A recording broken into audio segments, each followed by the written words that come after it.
Listo, pues entonces buena noche a todos. Pues primero a las personas que están conectadas en este momento y que nos acompañan en este conversatorio, segundo conversatorio que tenemos de la pastoral, conversaciones en pareja y en familia. Pues les agradezco como tener como esa deferencia de este encuentro, sobre todo que son encuentros que buscamos crear un mensaje para las familias, ¿no? Para la pareja, tal vez inclusive crear inquietudes, sobre todo en el apoyo de la pastoral, de la salud mental, ¿no? Y sentir que la iglesia no solamente busca fortalecer una espiritualidad, sino también busca una integralidad en el ser humano. Entonces, por eso los conversatorios que vamos a tener siempre van a estar orientados, van dirigidos hacia una familia, ¿no? Van a un contexto muy humano, esas realidades que se quieren construir y que van de la mano del Señor. Entonces yo quiero invitarlos a que le pongamos en las manos del Señor en esta noche, este encuentro, a la doctora Verónica, al diácono Juan Carlos, que van a ser quienes van a estar mm, guías de esta conversación, que suscite en cada uno de nosotros inquietudes que nos lleven a amar más la vida y sobre todo a buscar siempre como esa dignidad desde la misma voluntad de Dios. Padre nuestro que estás en el cielo, santificado sea tu nombre, venga a nosotros tu reino, hágase tu voluntad en la tierra como en el cielo. Danos hoy nuestro pan de cada día, Perdón. perdona nuestras ofensas, como también nosotros perdonamos a los que nos ofenden. No nos dejes caer en la tentación y líbranos del mal. Dios te salve María, llena eres de gracia, el Señor es contigo. Bendita tú eres entre todas las mujeres y bendito es el fruto de tu vientre, Jesús. Santa María, Madre de Dios, ruega por nosotros pecadores, ahora y en la hora de nuestra muerte. Amén. Sagrada Familia de Nazaret, ruega por nosotros. En el nombre del Padre, y del Hijo, y del Espíritu Santo. Amén. Angélica, ¿me puedes devolver, por favor, el anfitrión para yo poder poner el himno de la pastoral?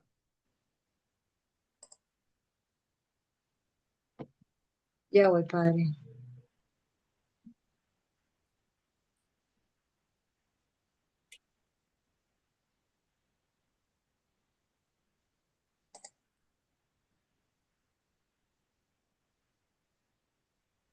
¿Ya? ¿Listo? Bueno, entonces voy a poner. El uso compartido no está activado. No, no me permite, no me lo ha permitido.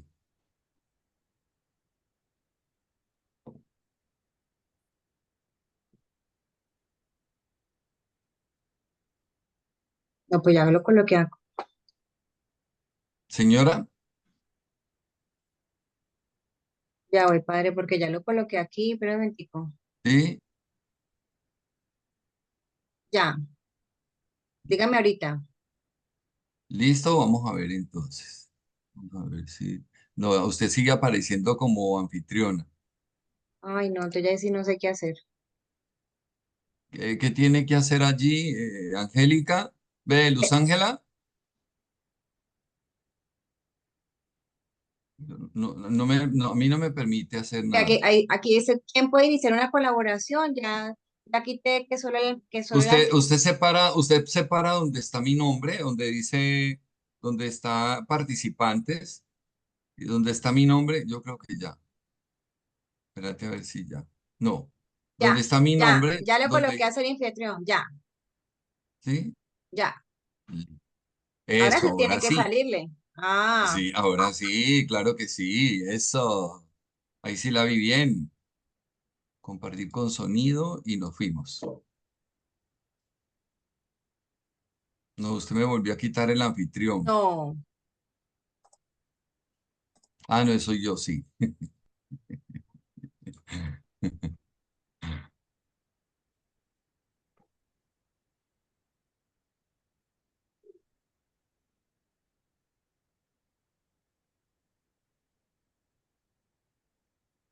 Ahora sí ya.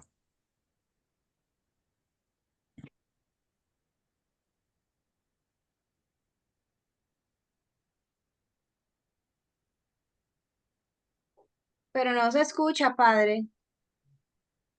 ¿Ya? No se ¿No? escucha, no. Un Padre, momentico es entonces, que no sé tiene el qué habrá volumen pasado. apagado. Le apagó el volumen al video. Un momentico que usted sabe que para esto yo soy ñuco. Compartir con sonido, ya listo.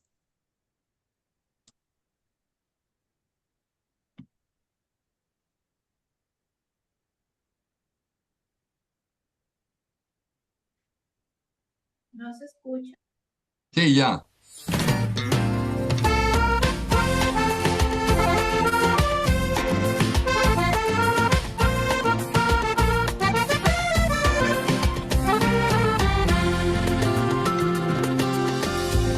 Bendició Señor el amor de esposos y el fruto del amor que son sus hijos. Y danos la dicha de construir nuestra familia desde el esfuerzo y la gracia que nos das.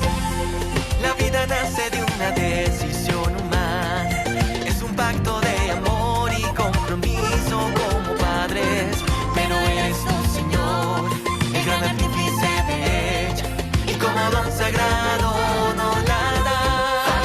Sé lo que eres, sé lo que sueñas, porque Dios ha puesto en ti su mirada de amor. Familia, sé lo que eres, ve a donde quieras, bajo la sombra del Espíritu de Dios, del Espíritu de Dios.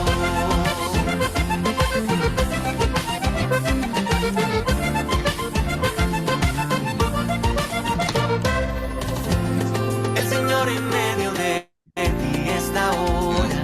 Ya seas esposo, madre, hija y hermano. Es quien te anima y bendice cada día y nos hace sacramento de su amor.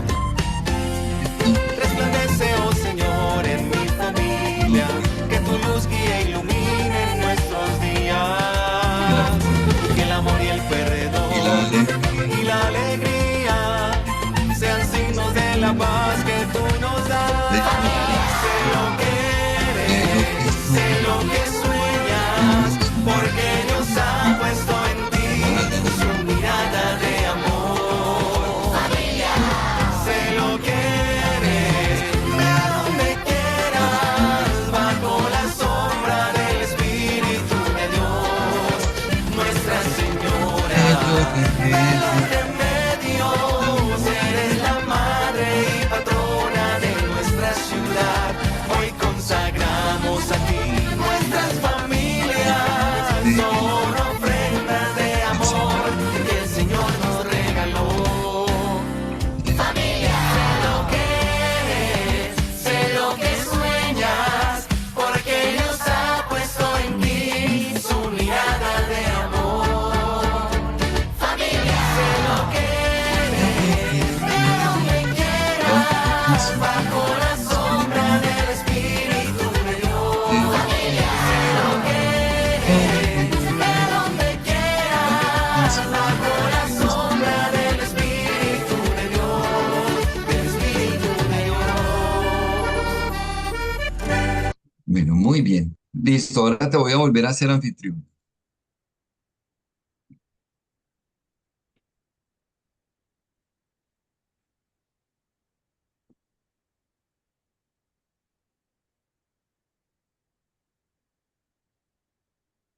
Listo, Angélica. Anfitrión. Listo, ya, Angélica. Ahora sí, ya. Tiene todo el control. Bueno, listo. Entonces, nuevamente, pues, buenas noches. Y vamos, después de la oración, del himno, pues, de la pastoral, vamos a dar inicio a este segundo conversatorio que el día de hoy nos trae un tema, digamos, muy, muy relevante, muy importante para también, digamos, como oportunidad para que la familia, pues, ahí resplandezca, tenga su participación, ¿sí? Hoy tenemos dos invitados especiales, el diácono padre Juan Carlos Cuellar, pues que es una persona, digamos, el delegado pues de lo que tiene que ver en la coordinación pues, del programa Años Dorados.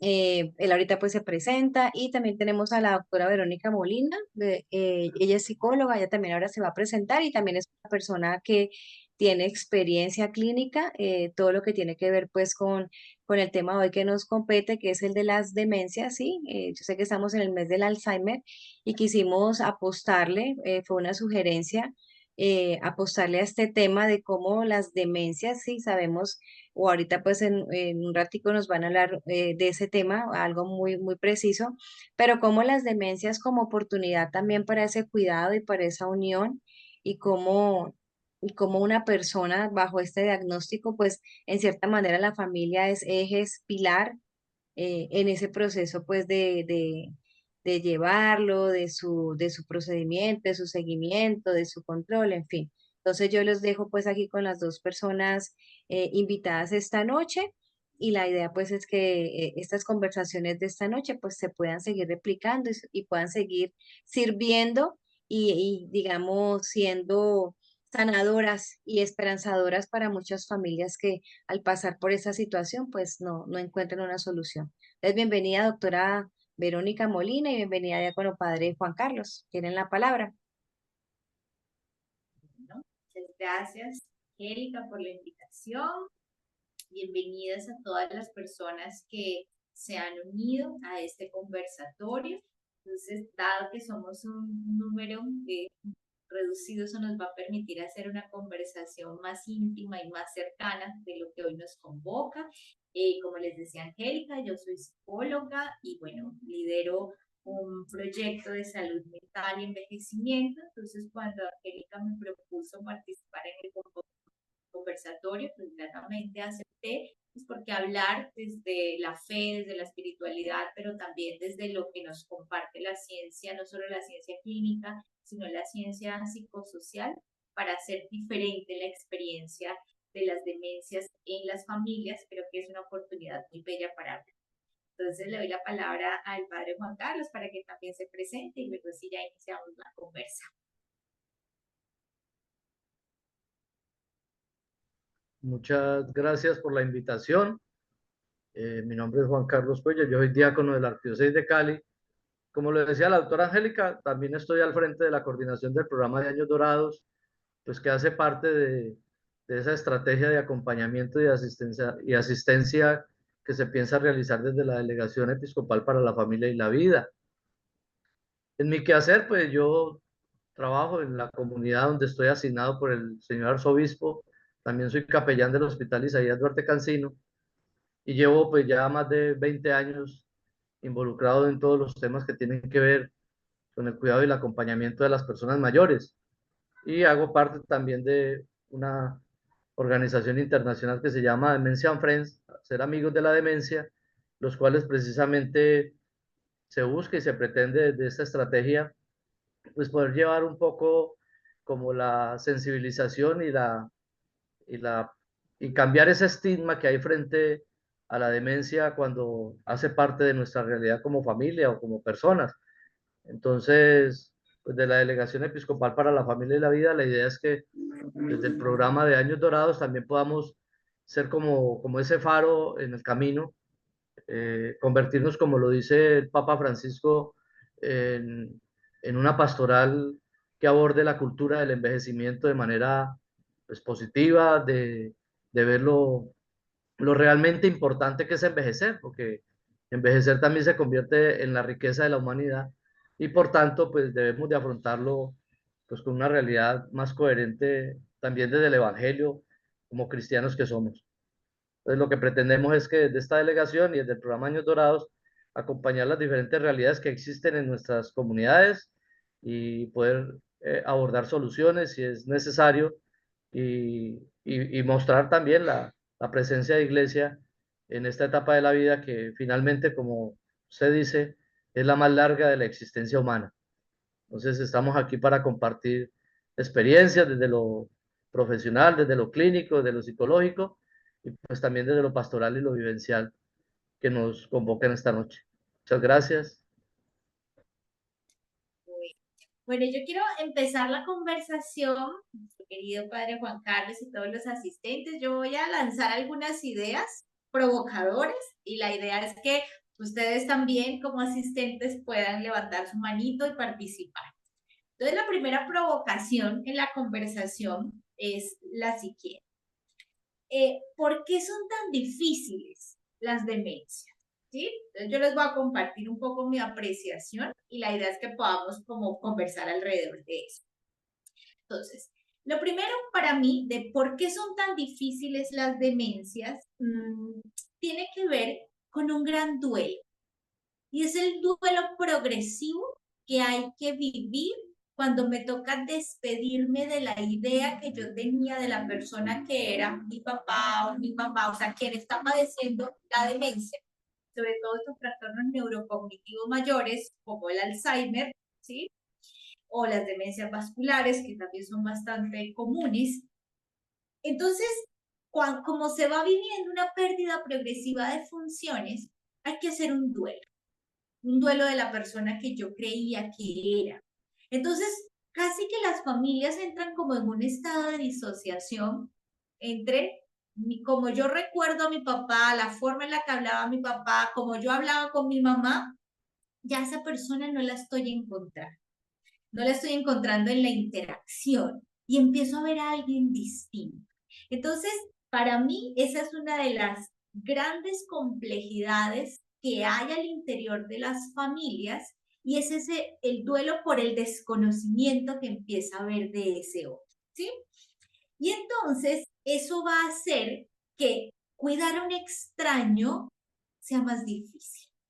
Entonces, esa es mi primera provocación en la conversación. Entonces, yo quisiera, no sé, desde la experiencia del padre Juan Carlos, ¿por qué cree usted que las demencias son tan difíciles? Y también los participantes que podamos hablar sobre eso. A ver, en relación a las demencias, sí es cierto que, digamos, la persona que se enfrenta a esa realidad, pues tiene que empezar a realizar un proceso de duelo progresivo, pues porque a esa persona le va a cambiar el panorama de convivencia con el que en ese momento, digamos, está evidenciando la demencia. Y ese choque, digamos, inicial, pues se produce precisamente por el desconocimiento de la enfermedad, porque pues a nadie lo preparan para que en su casa el papá o un familiar, pues de un momento a otro empiece a desarrollar una demencia, por ejemplo, tipo Alzheimer, que son las más comunes. Como hay un desconocimiento, digamos, de la realidad de la enfermedad, dónde afecta la enfermedad, cuáles son los cambios que se producen al interior de esa persona, pues entra esa etapa como del asombro, del miedo, del desconocimiento total, y la persona o el cuidador o el familiar entra a tratar de buscar soluciones pues de manera aleatoria y de manera rápida para poder atender de forma adecuada a ese familiar. Y ahí se producen, pues indudablemente, pues los que cuentan con suerte, digamos, se dirigen a una fuente confiable y pueden encontrar elementos para poder empezar a acompañar a ese paciente. Recordemos que las demencias en general, pues cambian la percepción de la persona, más no cambia, digamos, la interioridad de la persona o en su ser como tal. Entonces, una de las cosas que uno tiene que elaborar es que aunque uno encuentre un familiar que tenga una demencia, ahí sigue existiendo el familiar. Sus comportamientos son los que cambian, sus percepciones van a cambiar, pero hay un término muy bonito y es que ahí la mejor medicina que hay que emplear es la medicina del amor. Por tanto, esa cercanía, ese cariño y todas esas cosas que yo evidenciaba en la relación con mi familiar que tiene una demencia, pues en vez de dejarlas de identificar con una persona que para mí puede ser un desconocido, pues las tengo que fortalecer, porque eso es lo que va a alimentar realmente, digamos, lo que es las sensaciones y también las emociones que esa persona pues está padeciendo en ese momento. Indudablemente el diagnóstico temprano es fundamental, pero el cuidador cuando afronta esta realidad, pues tiene que dirigirse a un profesional y a una institución como por ejemplo la que tiene la doctora Verónica, pues para que encuentren los elementos, encuentren las razones por cual la demencia se desarrolla de esa forma y puedan ir entendiendo poco a poco al familiar que pues lo que ha perdido es su memoria, ha perdido sus recuerdos tempranos y por eso pues él actúa de una manera diferente. Ahí tendríamos que, precisamente una de las tareas que nosotros queremos realizar es poder hacer la sensibilización temprana para que cuando las familias afronten esta realidad, pues poco a poco se vayan, digamos, preparando para cuando un paciente o de pronto hasta uno mismo, ¿sí? Afronte una demencia de cualquier tipo que ésta sea. Ahí lo fundamental es mejorar las relaciones interpersonales, aumentar las dosis de amor con el familiar y olvidarnos de que la demencia va a cambiar la esencia de la persona, porque la demencia lo que cambia son las actitudes y los comportamientos de esa persona. Pero ahí sigue habiendo un ser humano. El Papa nos propone una encíclica sobre la dignidad del ser humano y eso es importante tenerlo presente. Ahí no hay una persona que tiene trastornos psiquiátricos, no hay una persona que ha perdido su dimensión como persona, sino que hay un ser que padece una enfermedad cerebral al cual hay que seguir queriendo de la misma forma cuando era una persona activa o productiva en su sociedad o en su entorno. ¿Alguno de los asistentes quisiera aportar, compartir sobre esto que estamos hablando de la primera pregunta de por qué son tan difíciles las demencias?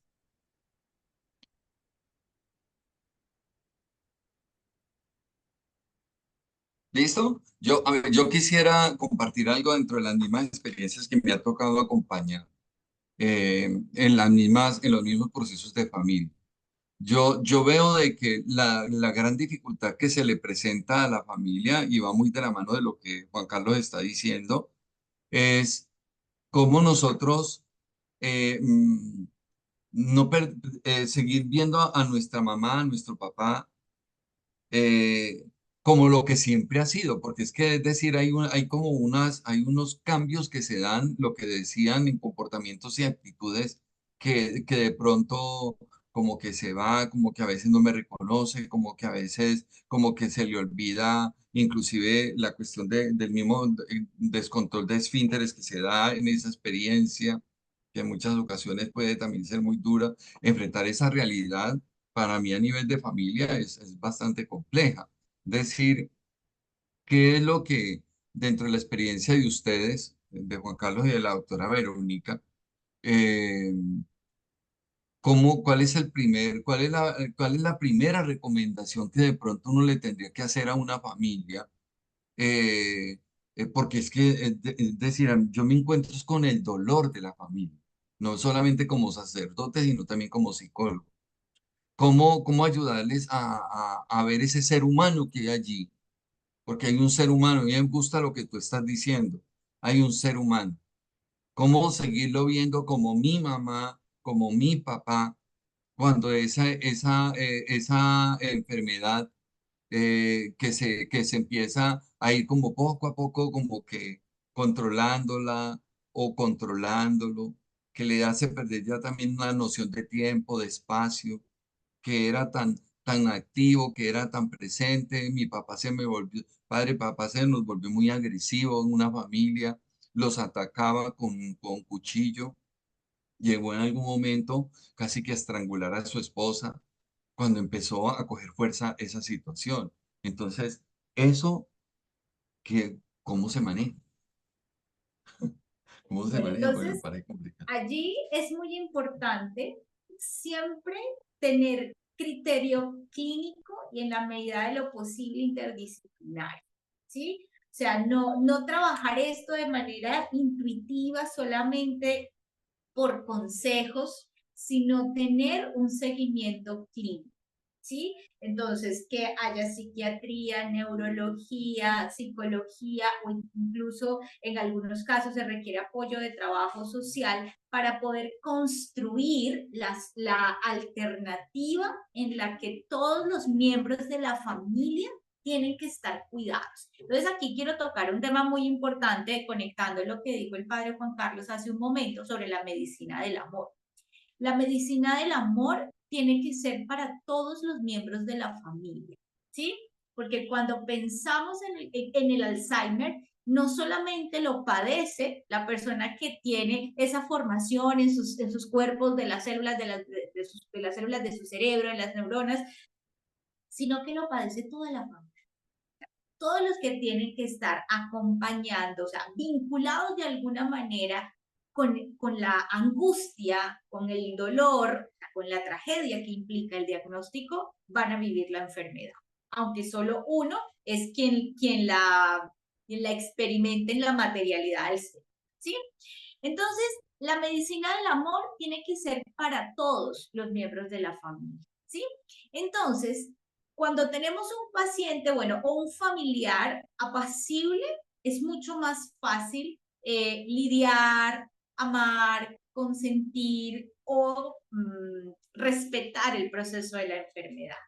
Pero cuando nos encontramos con comportamientos de hostilidad y que hay que hacer esa comprensión de que no hay una intención de daño, como que es que me quiere hacer daño, sino diferenciar que sus comportamientos están asociados a la forma en cómo su cerebro está leyendo la realidad y que está percibiendo amenazas de las cuales pretende defenderse y que no hay una intención de daño. Esa comprensión también hace parte de este diálogo clínico, por lo menos en lo que yo acompaño como psicóloga, es poder diferenciar la intención de cómo el cerebro de la persona con Alzheimer está leyendo la realidad.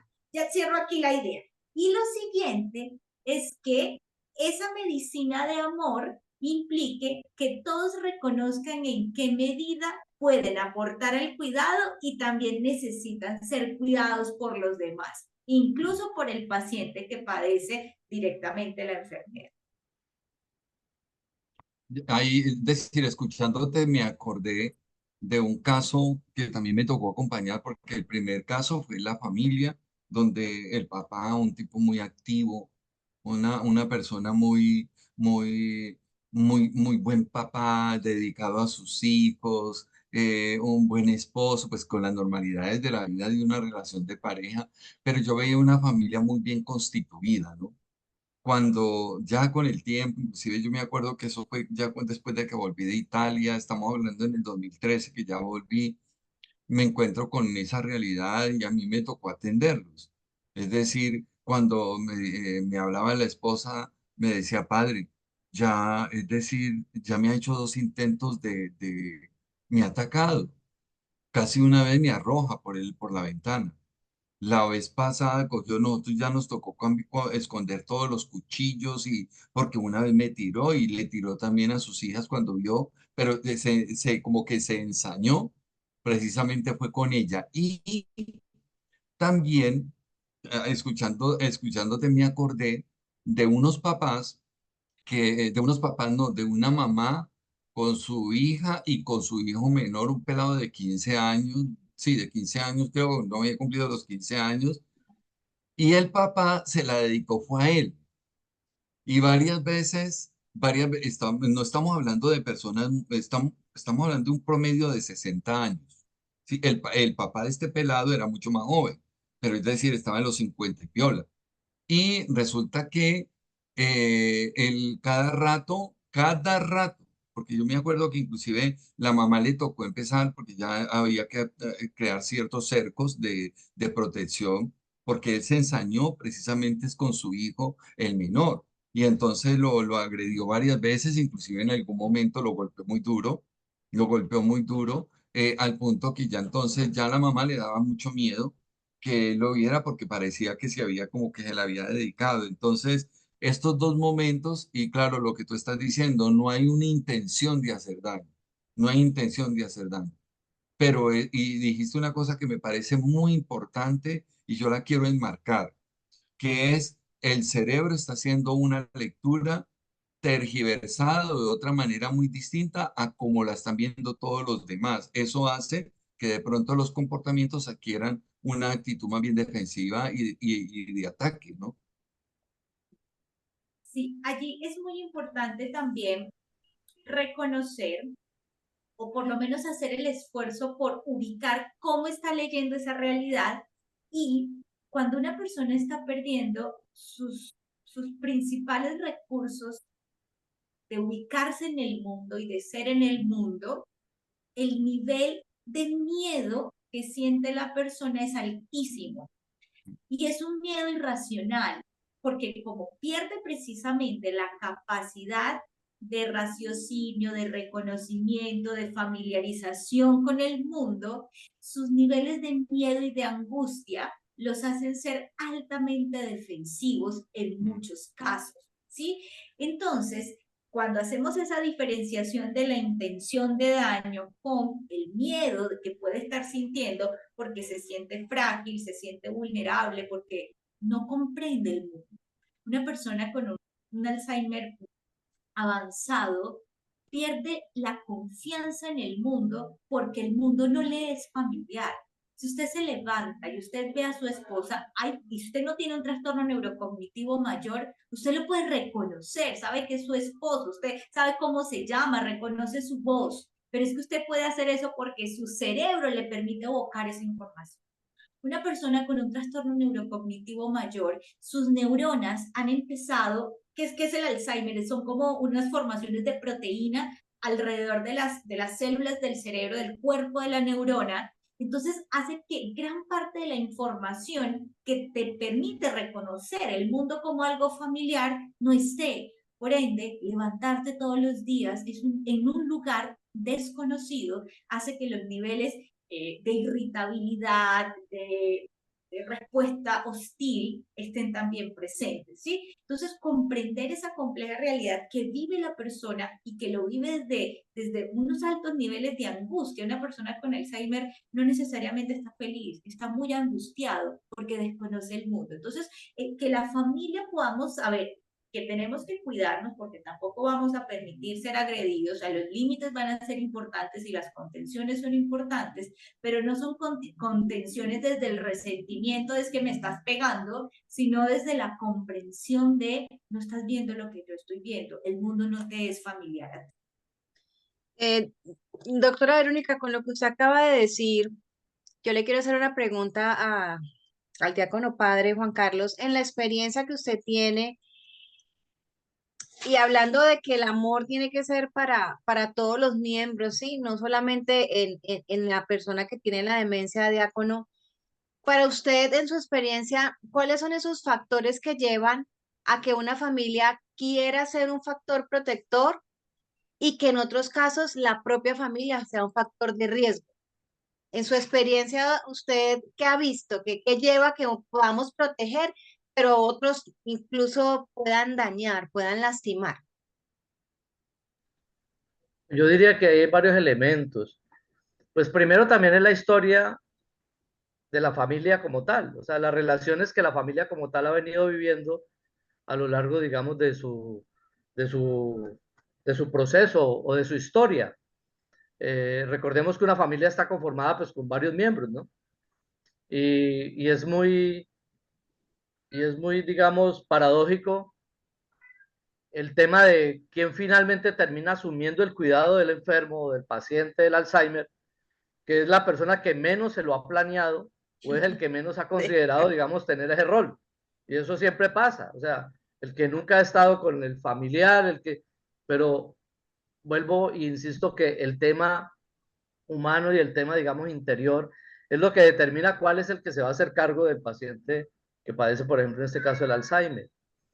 Y hay un tema muy importante y es que cuando hay un enfermo de Alzheimer en una familia, no es el enfermo el que tiene que cambiar, es la familia la que tiene que entrar en esa dinámica y en esa conciencia de poder cambiar frente a un evento que es, primero que todo, irreversible, que el Alzheimer no tiene cura, es progresivo, es decir, se va a dar la progresión y van a venir las diferentes fases del Alzheimer.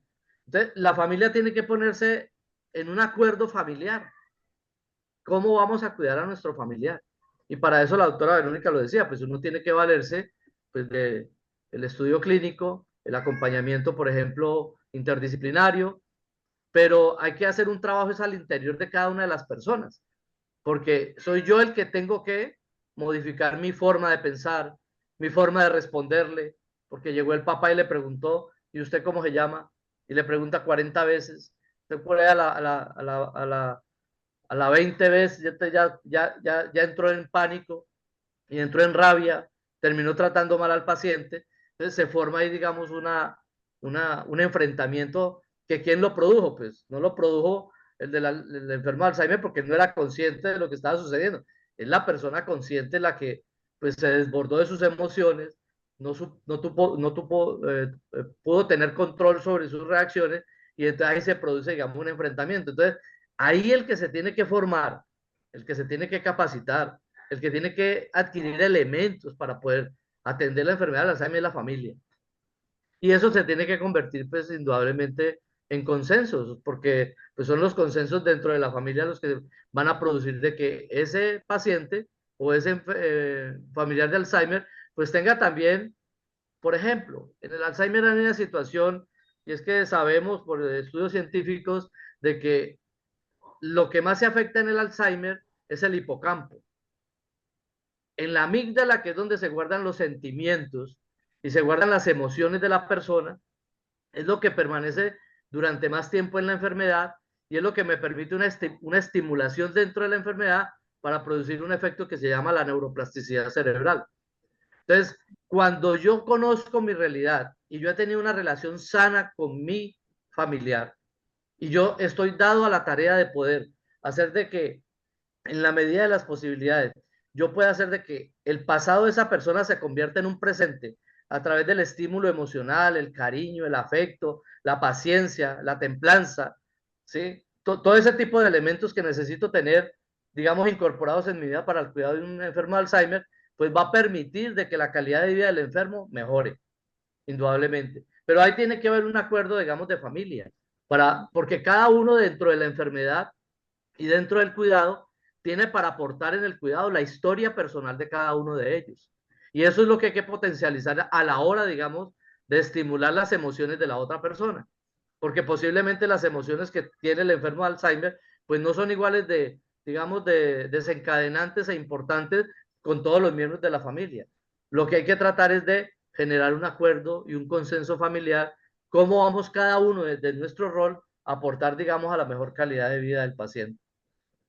Eso sería lo que yo podría. O sea que Pues yo quiero, esos consensos vienen a ser como esos factores protectores, ¿cierto, doctora Verónica? O sea, ¿hace parte de eso? claro que sí. Voy a unirme a la respuesta del padre Juan Carlos para decir lo siguiente. La familia es un sistema vivo, no es algo que ya esté dado y concluido, ¿sí? Es un sistema que tiene una vida propia y que como vida, como ente que vive, tiene unas trayectorias que se van transformando con el tiempo. Y las familias tienen una longevidad mucho más amplia que la trayectoria de vida individual, ¿sí? Porque las familias se van recomponiendo con el tiempo, ¿no? Entonces, esa trayectoria de la historia o del ciclo de vida de la familia atraviesa eventos normativos y eventos no normativos, ¿sí? Un evento normativo es que los hijos se casen o que se vayan, ¿cierto? Es como algo esperado por la cultura, pero un diagnóstico de Alzheimer es un evento no normativo, o sea, es algo que no esperamos, nos llega como un baldado de agua fría y nos deja desajustados. Pero entonces aquí me voy a tomar la licencia de involucrar los elementos teóricos de la psicología del envejecimiento como una perspectiva desde la fe, y es que la enfermedad nos salva. ¿En qué sentido? Siempre que tenemos que enfrentar una situación, en este caso no normativa, como el diagnóstico del Alzheimer, la familia tiene entre sus manos una oportunidad salvífica, en términos cristianos. O sea, tenemos una oportunidad salvífica ante algo que se nos presenta y no podemos cambiar, como lo decía el padre Juan Carlos. O sea, no tiene cura, no lo puedes cambiar. Te puedes tapar los ojos 3 años y cuando los vuelvas a abrir, allí va a estar la realidad. Entonces, como familia, el consenso no solamente como que nos sentamos a dialogar, porque para llegar al diálogo, y ahí tomo las palabras del padre Juan Carlos, no es la familia, es la historia familiar la que tiene la oportunidad de transformarse a partir de la enfermedad. Por eso le proponíamos como título al conversatorio sobre el aprendizaje que a la familia le genera aquel que padece el Alzheimer. Tenemos una oportunidad de transformar los roles, de reubicar los sistemas comunicativos, de reinventar nuestras maneras de ser en la familia, ¿sí? El ejemplo típico de, papá, ya te lo dije, pero ya te lo dije. Sí, si tú te desesperas con la quinta vez que te lo pregunta papá, el del problema no es papá. ¿Cómo está allí tu disposición para poder repetir? Repetir como el acto amoroso de que el otro vuelve a necesitar la información. El otro no te lo está pidiendo que le repitas por negligencia. El otro te está pidiendo en un acto de amor que salgas de ti para poder repetir la información que ese ser amado necesita. Entonces, allí la enfermedad, que es altamente compleja, se vuelve salvífica en la medida que nos permite transformarnos, porque es una realidad que no podemos cambiar, pero sí podemos cambiar nosotros alrededor de ello. Y yo aportaría unas líneas muy cortas en relación a lo que dice la doctora Verónica, y es que en esa oportunidad la enfermedad se convierte también como en esa experiencia de vida que yo comparto con mi familiar, y como lo decía claramente ella, yo puedo también sanar mis heridas, o sea, convertirme en ese sanador herido, porque el Alzheimer nos permite, pues para las personas que digamos ya entran en la dinámica de todos los elementos que ayudan a que el paciente tenga una mejor calidad de vida, y es que la ciencia nos dice de que los recuerdos tempranos son los que se van, digamos, evidenciando en la pérdida de la memoria. Pero estos recuerdos del pasado, la primera infancia, el cumpleaños, la primera comunión, todos esos episodios del pasado, seguramente que con una estimulación adecuada se pueden volver a revivir en la historia, inclusive familiar. Y eso se puede convertir en una gran experiencia de la reconstrucción también de la historia personal del que decide pues estar al frente de ese paciente.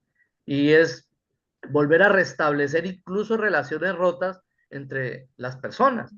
Entonces, el Alzheimer me permite de que si yo tengo algún duelo que sanar o tengo algún episodio que yo no pude superar, el poder regresar a ese pasado me puede vincular de nuevo de cuáles fueron las razones por las cuales de pronto hasta de manera acelerada, por mi juventud, por mis decisiones aceleradas, pues yo rompí una relación con una persona que ahorita tengo la oportunidad de volver a restablecer. Y eso se convierte en un espacio sanador, se convierte en una escuela de vida, y pues yo digo que también es un proceso pascual en la vida de cada uno de nosotros. Mire qué bonito, ¿no? La demencia como oportunidad de sanación y transformación familiar. Qué bonito, qué interesante. A ver, digamos, alguien del público que quiera hacer una pregunta, que quiera, no sé, presentar alguna experiencia, dar algún testimonio. No seamos tan tímidos, está muy interesante el tema. ¿Quién nos quiere contar de pronto a alguien? Si no es algo personal, bueno, de alguien cercano, pero que de pronto esa experiencia nos pueda alimentar esta noche lo que estamos hablando. Quien quisiera, está Paola, está Luz Ángela Lucía, Juan Carlos, está Fernando, está Claudia John Jairo, Claudia, mejor dicho, quien quisiera, a ver.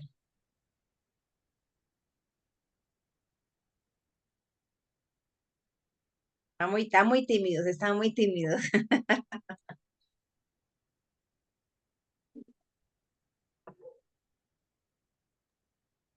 Yo quiero compartir algo. Es decir, ahí como que tratando también como que de ir soltando lenguas.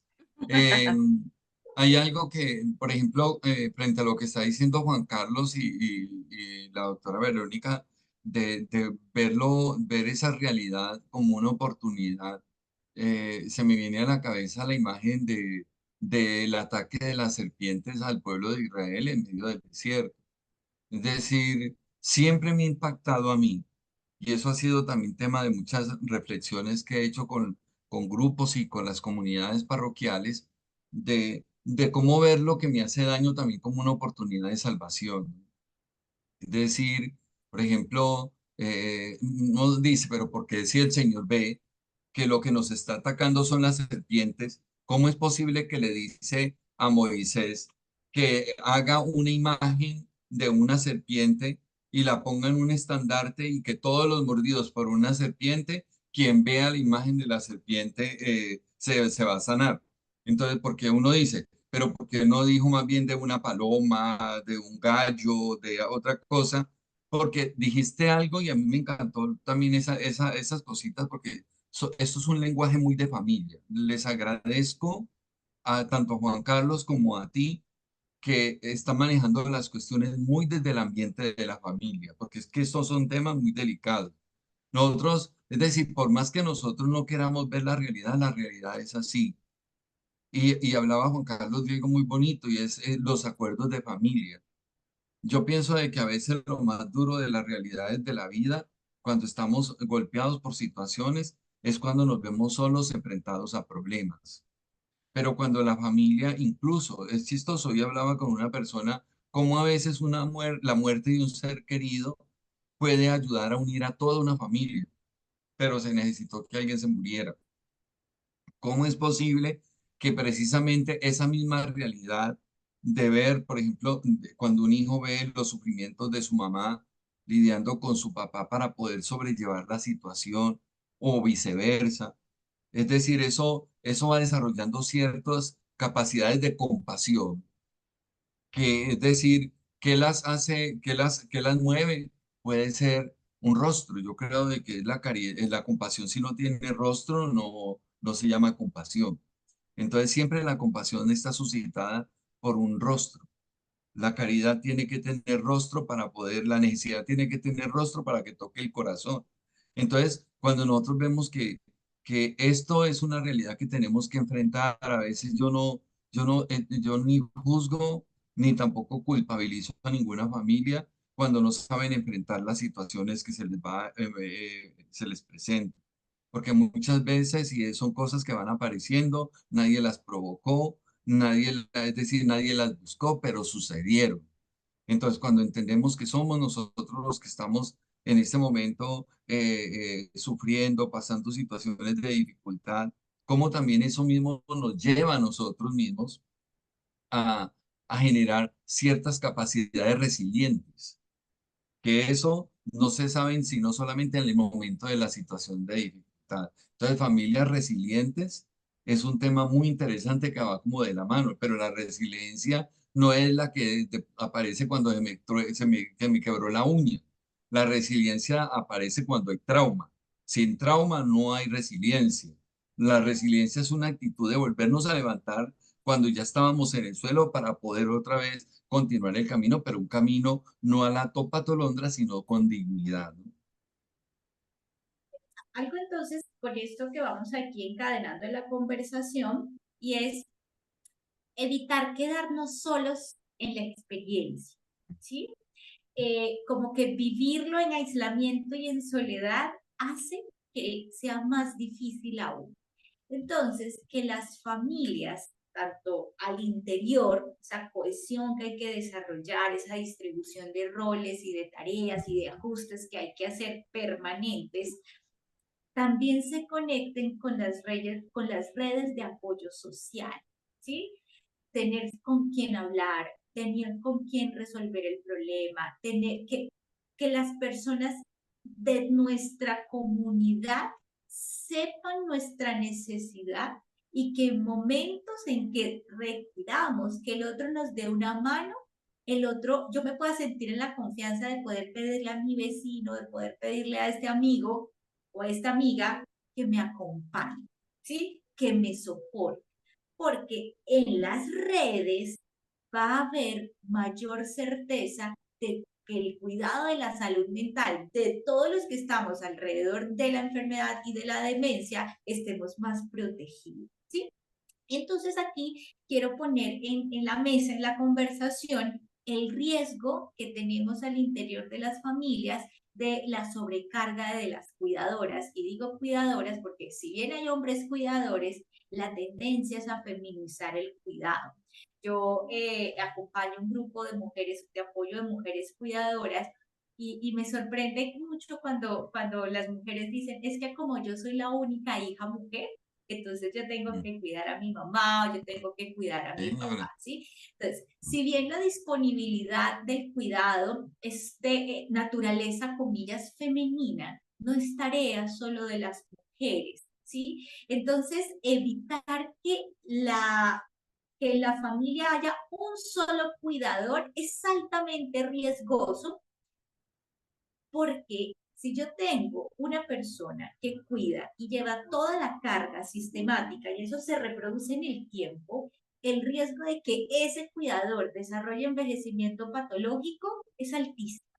Entonces, por eso la distribución de las responsabilidades va a permitir que los cuidadores estén cuidados también, ¿sí? Como parte de alimentar ese sistema de relaciones equitativas y justas cuando enfrentamos situaciones difíciles como las de las demencias. Es decir, padre Carlos también quiere opinar sobre los cuidadores y las cuidadoras desde su experiencia. Tiene el micrófono apagado, diácono. Ya. Lo que tú dices es fundamental y vuelvo y retomo el tema de digamos, de los diálogos de familia para poder llegar, digamos, a esos consensos.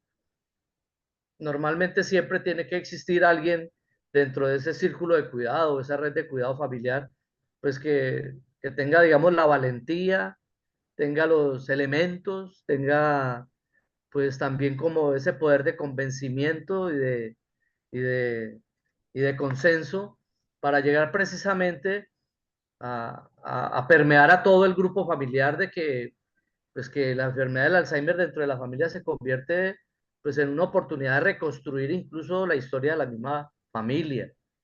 Tiene que haber alguien que tome pues el liderazgo de la, de la familia. No sé si sea prudente, yo podría contar una, una, una experiencia personal, ¿sí?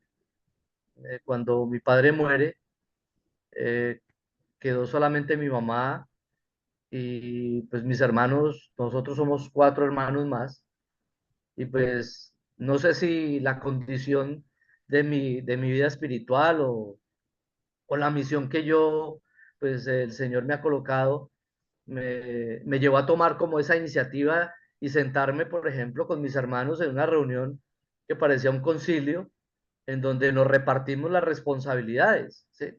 Y cada uno asumió su rol, pero no por imposición, sino porque dentro de la conversación familiar, gracias a Dios, pues las relaciones familiares son buenas, que eso es fundamental a la hora de llegar a esos consensos.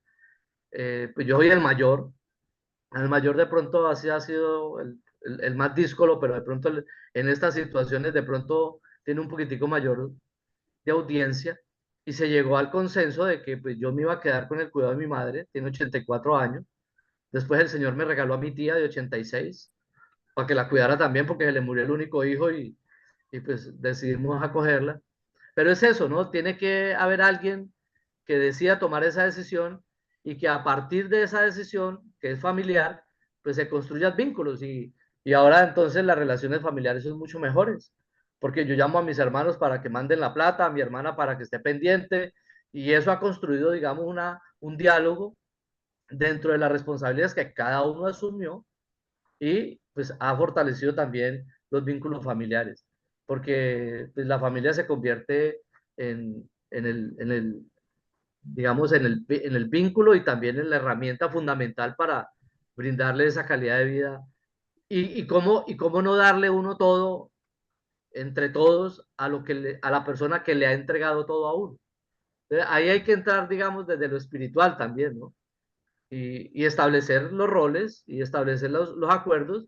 Y pues ya llevamos 6 años con el cuidado de mi madre y ahí vamos para largo porque afortunadamente no tiene Alzheimer, pero sí ya tiene su proceso de envejecimiento natural, ¿no?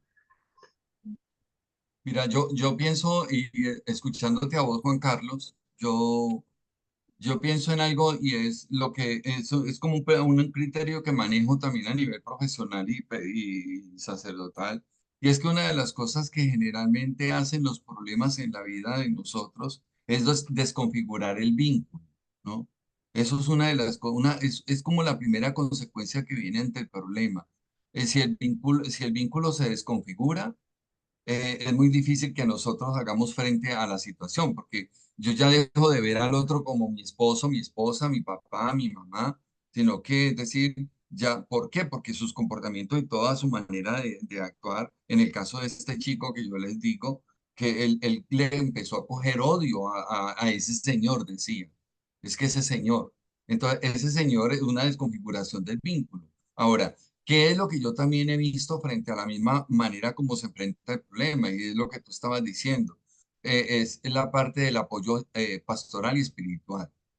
Por eso en las parroquias, a mí me parece que hay que empezarle a hacer frente también, porque es como el apoyo inmediato que generalmente tienen las familias frente a los problemas. Pero obviamente, como ese tema se cree que los problemas de enfermedades mentales y todos los problemas que tienen que ver son de psicólogos, entonces como yo no soy psicólogo, entonces es decir, yo mando esto y entonces hablábamos también en la pastoral, en la misma organización, de que nosotros no tratamos con chicharrones. ¿Sí? Nosotros tratamos es con seres humanos. Entonces, tal vez yo no soy psicólogo, pero eso no me da pie a eximirme de la responsabilidad de ayudar a otra vez a fortalecer el vínculo para que, volviendo a reconocer a mi papá, pueda sentir que a mí me duele mi papá. Si yo que soy el hijo, no me duele, entonces, ¿qué podrán hacer las demás personas? Entonces, esa recuperación del vínculo me parece muy interesante. Luz Hay Ángela una está poniendo, persona, Luz Ángela Luz Ángela, levantó la mano. Luz Ángela, te sí. escuchamos.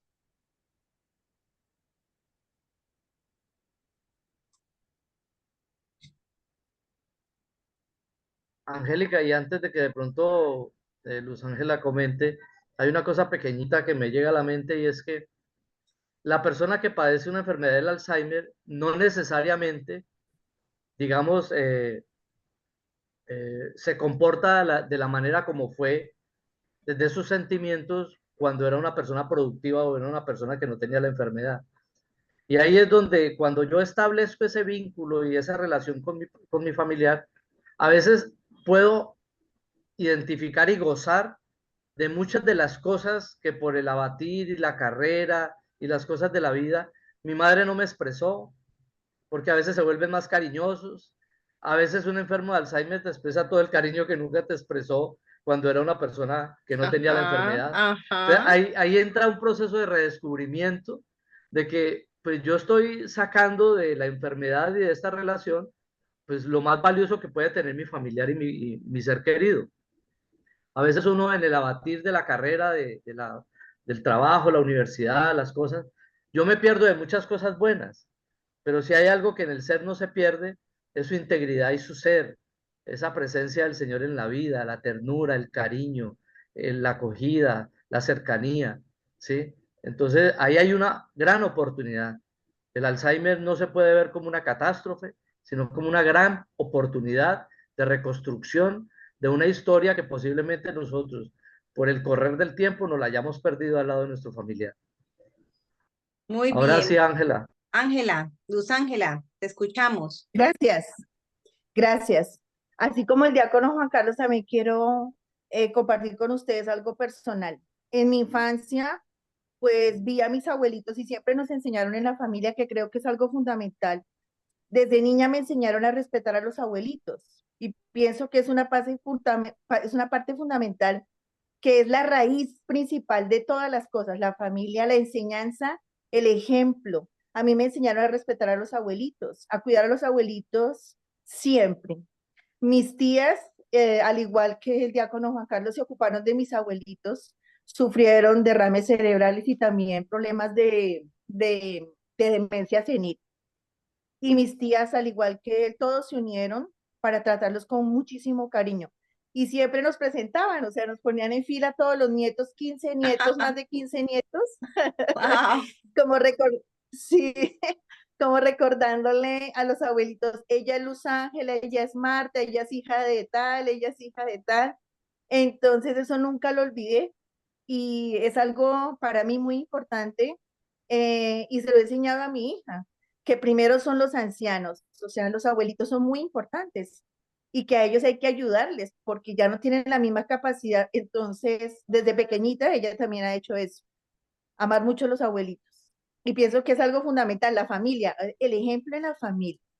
Siempre, yo recibí eso de mis abuelos, de mis padres, y ahora se lo estoy enseñando a mi hija. Yo sé que mi hija se lo va a enseñar a sus hijos, a mis nietos. Qué interesante, Luz Ángela, lo que dices, y tiene que ver con algo que yo digamos, está siempre en mi discurso y es la familia como la primera institución que educa, ¿no? Y obviamente en esa enseñanza que tiene, pues está esto tan sabio de honrar a esas personas adultas, a esos abuelos, ¿sí? Honrarlos por, como decía el diácono, por esa historia de vida, por lo que yo soy, gracias a lo que ellos también hicieron en mí, ¿sí? Entonces, muy bonito eso, muy interesante. Y lo que tú nos compartes, que te agradecemos pues por abrir un poquito ese corazón.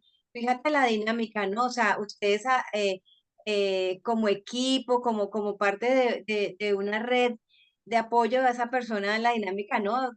Volver a ver a los nietos en fila, mira, ya es esta, este es ella, o sea, lo hacen parte como de la dinámica, no sé, como saludar, como decir buenos días, ¿sí? Muy interesante, muy bonito ese testimonio. Muchísimas gracias, muchísimas gracias. ¿Alguien más? ¿Alguien más Eh, quisiera? Angélica, Sí. digamos, retomando el tema, yo le voy a dejar una tarea a la doctora Verónica.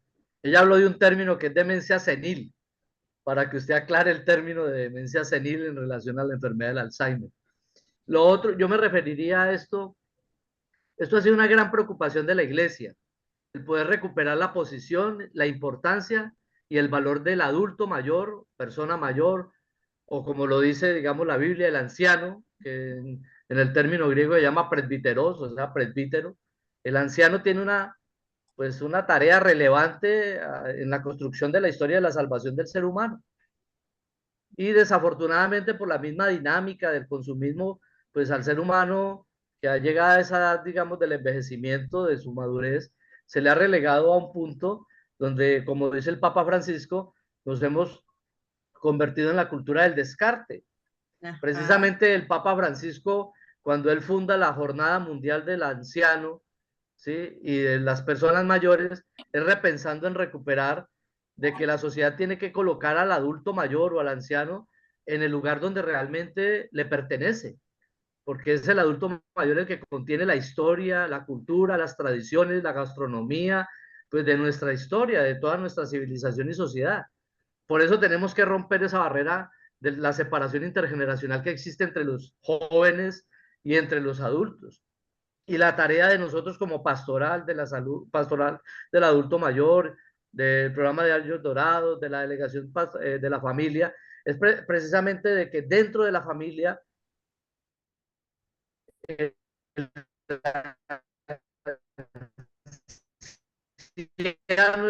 pues, desarraigadora porque nunca se le preguntó. ¿Qué termina haciendo? De que al adulto lo relegamos y perdemos pues ese valor histórico, espiritual. Recordemos que el adulto mayor o la persona mayor es el que ha sido transmisor de la fe que nosotros tenemos en este momento. Por tanto, tenemos que volver a unir esa brecha que la misma sociedad de consumo ha generado a través de el distanciamiento de los jóvenes con los abuelos. Hay que volver a recuperar esa vinculación y es tarea de nosotros como iglesia, pues establecer una estrategia donde reunamos de nuevo a los jóvenes con los abuelos para que tanto de unos como de los otros se aprendan, porque ahí hay, digamos, una realidad que tenemos que abordar como iglesia para no descartar a una persona que todavía sigue con la capacidad de aportar y teniendo presente de que el envejecimiento cada vez se hace mucho más distante, la tecnología hace que los adultos mayores lleguen a una edad mayor y por tanto pues ellos siguen siendo productivos pues desde sus roles específicos y sobre todo desde el aporte de la sabiduría a la sociedad y lo que tiene que entregarnos a nosotros como comunidad de iglesia. Claro que sí. Bueno, ya están levantando las manos. Primero la levantó Sarsa y Antonio, luego sigue Claudia y luego Jamie. Vamos a ver, háganle pues. Sarsa, buenas noches, te escuchamos. Buenas noches. Muchas gracias. Bueno, pues entiendo que una relación entre nietos y el abuelo o la familia con aquel abuelo que está padeciendo de este tipo de enfermedad, pues es muy complejo. La relación de estas personas o este núcleo familiar, cuando el viejito está sano y es un viejito agradable, es muy fácil. Más bueno que ver a los noticias alrededor de un abuelo sano. Eso es maravilloso, contándole su historia, sus cuentos, se divierten. Pues en mi familia, las hijas mías son felices con los abuelos. Van, vienen, las llevan, traen para allí, vienen para acá. Yo soy feliz viendo esa relación de ellas con los abuelos. Pero eso no ocurre en todas las familias, porque en algunas familias, pues no se ha trabajado en aquello de la unidad familiar, cada uno por su lado. Y lo que decían ahora, pues no se valora al anciano como alguien importante en la familia. Ahora bien, en la familia, pues se van sembrando unos valores a través de la vida cristiana, entre ellos, amar al prójimo.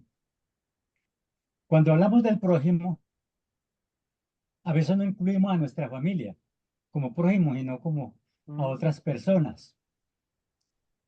Bien, entonces, ese concepto de prójimo es muy importante que a la luz de las catequesis, de la enseñanza de la iglesia, se enseñe que el prójimo somos nosotros mismos, cualquiera que se nos arrime, con todas las personas que podemos interactuar, es nuestro prójimo.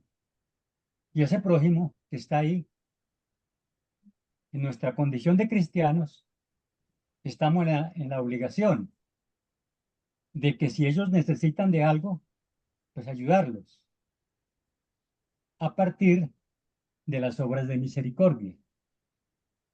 Visitar al que está enfermo. Mi abuelo está enfermo, mi mamita está enferma, mi hijo está enfermo, mi mamá. Entonces, para cumplir esa obra de misericordia, que yo tengo la obligación como cristiano, entonces voy con amor y esa dificultad se convierte en una oportunidad para yo encontrar mi salvación a partir de esa actitud que asumo para hacer esa obra de misericordia con aquella persona. Entonces, el,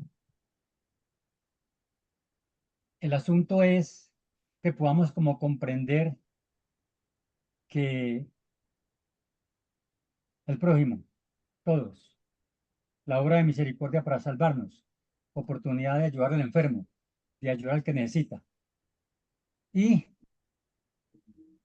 muy importante que en las familias conozcamos esto que ustedes están planteando ahí, porque qué cosa para uno que no sabe, tan difícil, es tener que repetirle a una persona 5 o 6 veces, darle una respuesta a su misma pregunta.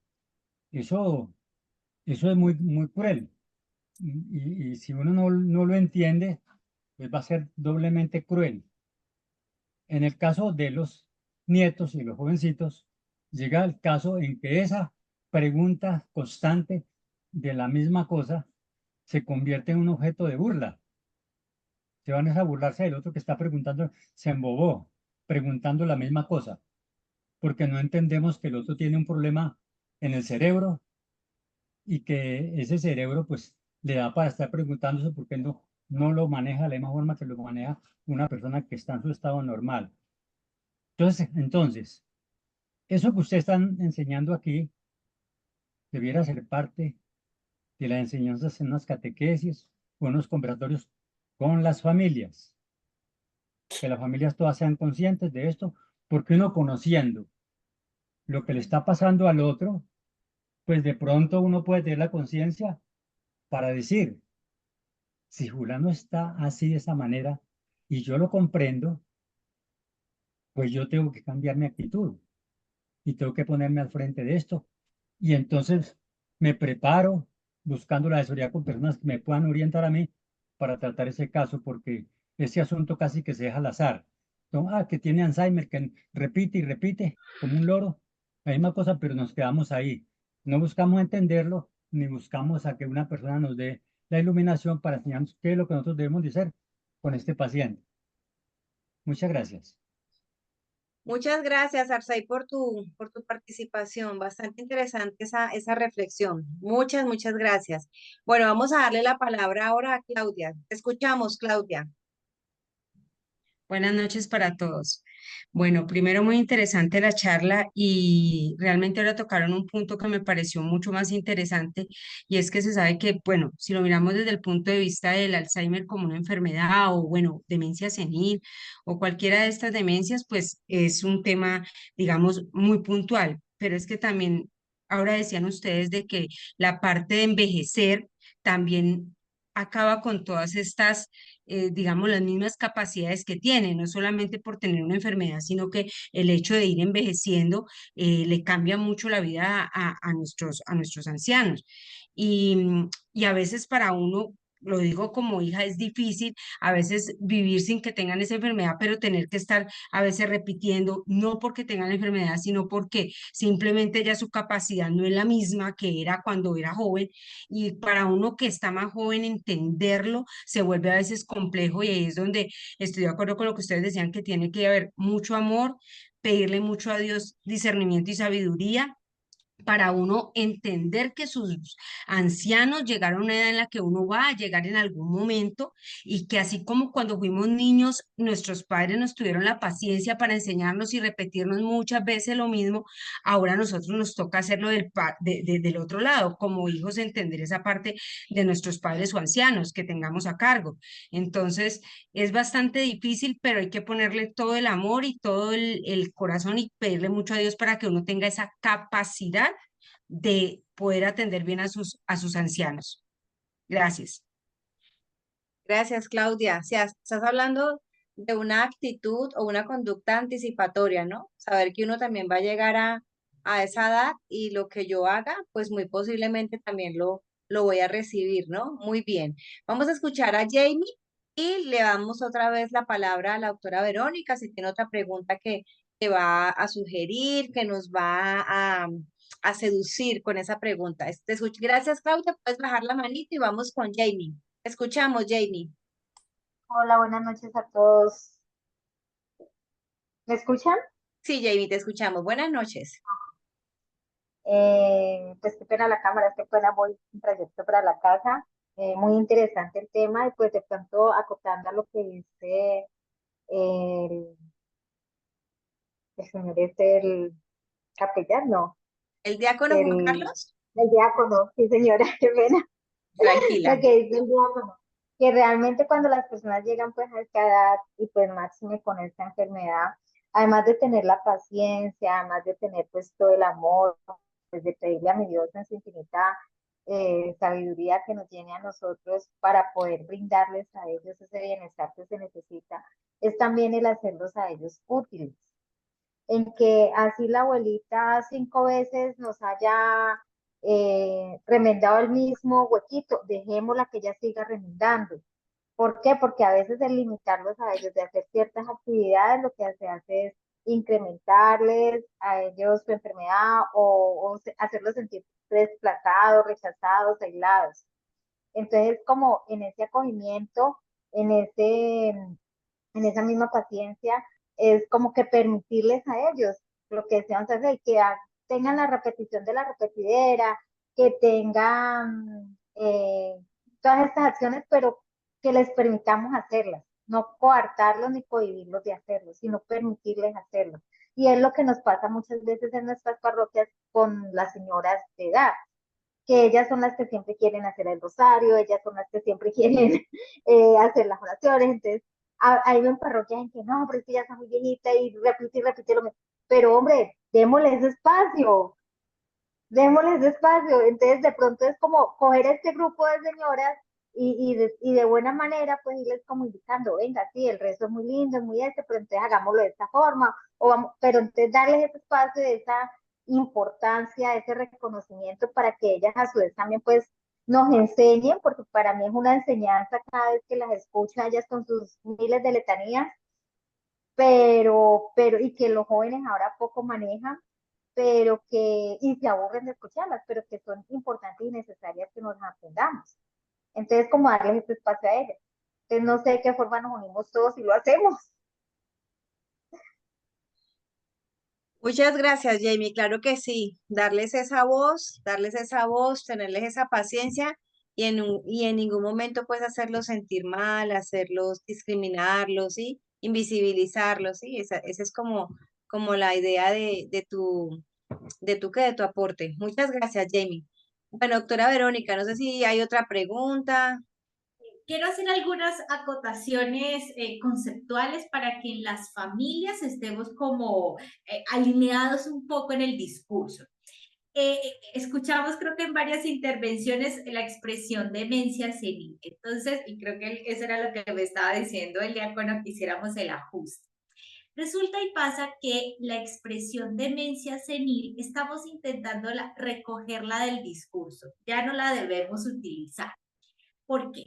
Porque esa idea de que es normal que se nos olviden las cosas porque somos viejos está mandada a recoger. ¿Listo? Actualmente, lo que estamos tratando de diferenciar es formas de envejecimiento patológicos y formas de envejecimiento sano. La apuesta es que en las familias tengamos como parte del proyecto familiar, envejecer sanamente.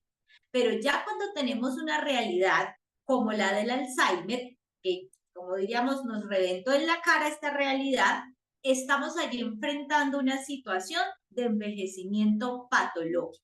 ¿Listo? Entonces, eso hace que la manera de vivir esa forma particular de envejecimiento, el envejecimiento es muy heterogéneo, pero el envejecimiento patológico, entonces nos va a hacer unas exigencias diferentes. ¿Listo?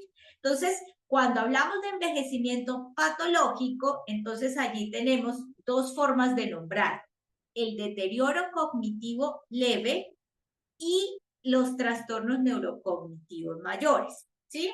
Y dentro de esos trastornos neurocognitivos mayores, perdón si me pongo un poco técnica, ahí es donde entran las demencias, y las demencias tienen muchos tipos. Lo que va a hacer que una se llame diferente a otra es la forma en cómo envejece y cómo se enferma el cerebro, ¿sí? No es lo mismo la demencia vascular, que es como toda la vasculatura, como los vasos sanguíneos del cerebro generan una alteración mental, como la demencia tipo Alzheimer u otras afectaciones motrices y no cognitivas, por ejemplo, el Parkinson, que también es un trastorno neurológico.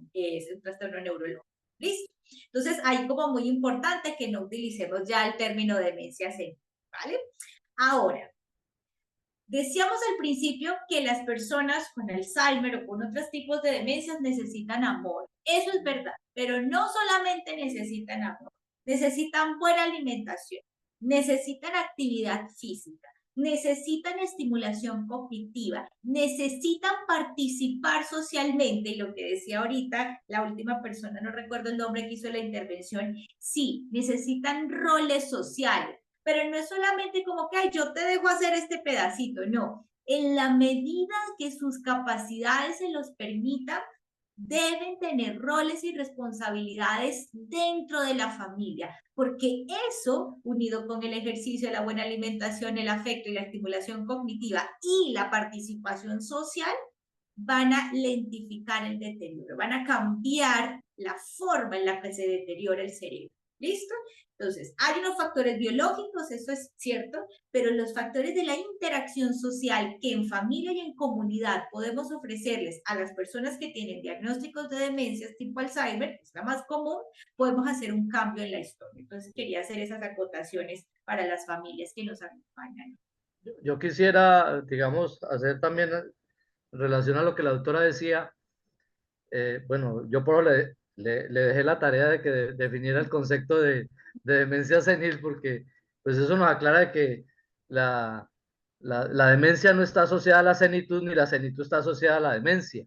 Eso, Eso me hace pensar a mí que, como lo decía ella, no solamente es tener el buen deseo y el amor, sino que también tenemos que prepararnos desde el lenguaje, porque tenemos que empezar a cambiar precisamente la manera de comunicarnos con una persona que tenga una enfermedad de Alzheimer. Y cuando ella decía de que hay que dejar que la persona tome esos roles, ahí hay una parte importante y es que normalmente de pronto nosotros tenemos un familiar y resulta que él decidió meterse a la cocina porque él era muy buen cocinero cuando estaba en su juventud y le fascinaba la cocina.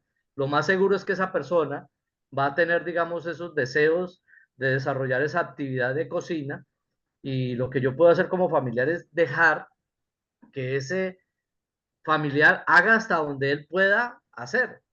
Y eso se convierte en una oportunidad de decirle de pronto a la mamá, bueno, mamá, ya que tú quieres cocinar los huevos, entonces tú partes los huevos y yo frito los huevos. O sea, es establecer, digamos, una estrategia de no descartar totalmente toda esa valía que tiene el paciente con su enfermedad de Alzheimer, pero es potencializarlo y convertirlo en una oportunidad para establecer una relación más estrecha. O sea, no es que porque tenga Alzheimer entonces no va a poder hacer nada, ¿no? Posiblemente va a tener recuerdos o va a tener, digamos, habilidades que ha desarrollado durante toda su vida productiva y aún las conserve. Entonces, ahí es donde entra la tarea del cuidador o de la familia de poder redescubrir, digamos, en esa enfermedad la oportunidad para fortalecer las relaciones familiares. Yo no sé, a veces, yo me quedo siempre como pensando en esto. Es decir, yo cuando te escucho, yo digo, porque nosotros también vivimos en nuestra propia familia la experiencia con mi papá, ¿no? Y es decir, hablar de todo lo que son las patologías propias del envejecimiento, que a veces no siempre todos, no siempre como tú lo decías, la doctora Verónica decía una cosa muy cierta, eso depende de cómo se vive la experiencia, que así también van manifestándose las mismas patologías o las normalidades del envejecimiento. Entonces, ver, por ejemplo, ver a mi hermana y a mi mamá, que en muchas ocasiones mi papá se hacía el popó en la ropa. Y entonces yo llegaba en algún momento, inclusive le decía, pues dentro de mis mismas ignorancias, yo le decía, papá, porque si de pronto vas a hacer popó, yo sé que usted siente cuando haces popó. Si me decides alguna cosita, yo creo que ellos te van a entender y yo creo que mamá mantiene siempre al lado tuyo. Entonces decía, ¿por qué esperas siempre? No, entonces mi papá lo que decía, no es que yo no iba a hacer popó, yo me iba a ir a tirar el pedito, ¿sí? Y entonces resulta que el pedito le salió fue con otras cosas. Entonces, ver todas esas realidades de enfrentar la situación, ¿sí? Ver esas realidades, porque yo creo de que si hay alguien que enseña siempre a enfrentar los problemas de la vida normal de los seres humanos, es la familia. Entonces cuando nosotros nos encontramos aquí, las estrategias, que son las estrategias a la hora de la verdad, porque muchas veces nos vemos enfrentando situaciones donde yo que no tenemos ni siquiera como herramientas para hacerlo. Como que hay algo muy interesante algo, es decir, cómo desde la parroquia se empiezan a fortalecer eso, ese miedo a enfrentar, porque es que a veces no sabemos enfrentar los problemas y como no sabemos enfrentar los problemas, también se van desarrollando ciertas actitudes de resistencia que hacen que la enfermedad coja más fuerza, que hacen que la enfermedad afecte mucho más las dinámicas relacionales entre las personas de la familia. Pero es decir, ¿qué papel juega dentro de la misma reorganización que se tiene que dar en la familia? Las situaciones así que son problemáticas dentro de la atención de personas adultas ya con marcadas patologías mentales. Entonces, ¿qué papel puede hacer la parroquia? Porque yo pienso mucha gente, la mayor, por ejemplo, algunas comunidades, estaba en una parroquia donde hay los servicios totales. Estamos a la atención psiquiátrica porque tenemos medicina prepagada, pero la mayoría del común de la gente de nuestras parroquias no tiene eso. Hablar de la interdisciplinariedad para enfrentar los problemas, porque a veces el Estado hasta se hace, perdónenme la expresión, hasta se hace el pendejo frente a ciertas situaciones, y quien enfrenta el problema lo enfrenta es la familia. Entonces, interdisciplinariedad sería la EPS y la parroquia. Y cuando la familia sabe que el padrecito sabe, es psicólogo, entonces, padre, mire usted cómo, ayúdenos. Esa sería la mayor interdisciplinariedad, es decir, o cómo nosotros, o cómo creen ustedes que nosotros desde la pastoral familiar podemos también aportar esa red de apoyo que la doctora Verónica lo decía, ¿no?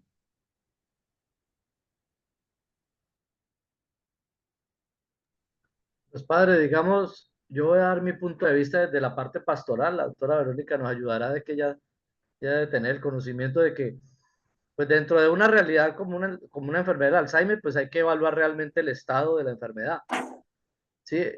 El estado de evolución de la enfermedad. Y eso pues a mí me va a determinar realmente cuál es el camino que tengo que seguir.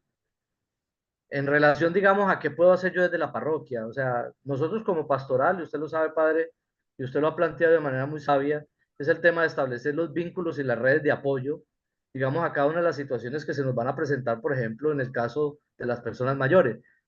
Pero la primera tarea que yo considero que debemos de empezar a hacer es la sensibilización y es la concientización de todo este tema de las enfermedades de deterioro cognitivo progresivo, el tema, digamos, de cómo abordar, por ejemplo, desde la empresa que maneja la doctora Verónica, yo le decía a ella, la invitamos a que se vincule, porque hay que empezar a dictar charlas, talleres de concientización, de sensibilización, de que la enfermedad, tanto el Alzheimer como el que nos lleguen los años dorados, que no son dorados y no plateados, pues que es una oportunidad de seguir viviendo a lo largo del tiempo. Y eso se hace solamente desde establecer estrategias que nos permitan llevar campañas de sensibilización, de formación y generar también dentro de las parroquias pues, formación para agentes de pastoral que tengan todo este tipo de elementos y herramientas para atender la necesidad particular cuando se tiene que atender, digamos, la vida de un paciente o de un adulto mayor, una persona mayor. O sea, yo creo que esto es un proceso que se ha empezado a establecer, así como hay un diplomado, por ejemplo, para el tema de agentes pastorales que van a dirigir los centros de atención, perdón, los centros arquidiocesanos para la familia, los CAF. También tenemos que repensarnos también en un proceso formativo, ¿sí? Que esté bien estructurado para poder establecer, digamos, formación para agentes pastorales que atiendan, digamos, la realidad de los adultos mayores y ya sí, digamos, de manera especializada, cómo se puede acompañar, cómo también se puede apoyar la tarea de un familiar que tenga un paciente de Alzheimer en su casa. Entonces, pues yo creo que estamos dando los pasos adecuados, ¿sí? Y ahí vamos. Tenemos que unir esfuerzos. Aquí, digamos, en Cali hay una fundación que se llama la Fundación Alzheimer, que tienen 25 años de trabajo sobre el tema del Alzheimer. Yo hago parte del equipo interdisciplinario en el acompañamiento espiritual de esta fundación y ellos están también dispuestos a sumarse a esta red de apoyo y a todo lo que sea en relación a las campañas, a la formación de cuidadores, a establecer una escuela, digamos, de memoria para establecer estas estrategias a través del trabajo terapéutico y ocupacional de los pacientes y de los enfermos de Alzheimer. O sea que lo que hay que hacer es seguir caminando. El Señor guiará este proceso. Ojalá nos alcancen los años y no nos va a dar Alzheimer y se nos olvide todo este tema, ¿sí? Y nos quedemos solamente en un planteamiento pastoral, pero yo espero que, así como la doctora Verónica se ha sumado, se sumarán más personas, pero tenemos que partir desde la tarea que siempre ha hecho la iglesia y es evangelizar. Desde la evangelización vamos a concientizar, vamos a crear, digamos, mejores formas de pensar frente a una realidad que cada día es mayor, ¿sí? Cada día es mayor. Tenemos 646 personas identificadas y diagnosticadas con Alzheimer en Colombia. Y Cali es la ciudad de Colombia que tiene el proceso de envejecimiento más acelerado de todo el país. Así que las estadísticas no mienten, hay que ponernos a pensar en que mañana o pasado mañana, como les decía yo a alguien, los estadios y los conciertos no los van a llenar los jóvenes, los van a llenar los adultos mayores, porque los jóvenes cada día son menos. Los adultos mayores cada día, gracias, vamos a hacer más. vamos a sumar. Entonces, tenemos que pensar que es una realidad que no podemos cambiar, Pero el ¿cuál es la envejecimiento. razón para que haya tanto aceleramiento del envejecimiento en Cali? Pues hay varios factores de tipo sanitario, de tipo de salud, porque en el envejecimiento solamente no influye el tema cognitivo, sino también los factores externos, la salud, la Claro, el alimentación, ambiente, ¿sí? El ambiente. sí.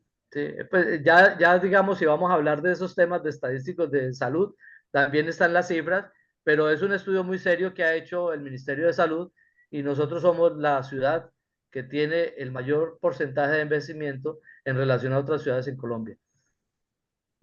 También debemos allí considerar que los altos índices de violencia histórica guardan relación con el envejecimiento y las formas de envejecimiento patológico y también los altos niveles de inseguridad alimentaria que nosotros vivimos como territorio también juegan un papel crucial en las formas de envejecimiento poblacional. Bueno, listo, muy bien, Violencia muchas no. gracias. Ya pues vamos acercándonos al final. Yo quiero saber si en el público hay alguna pregunta, una inquietud.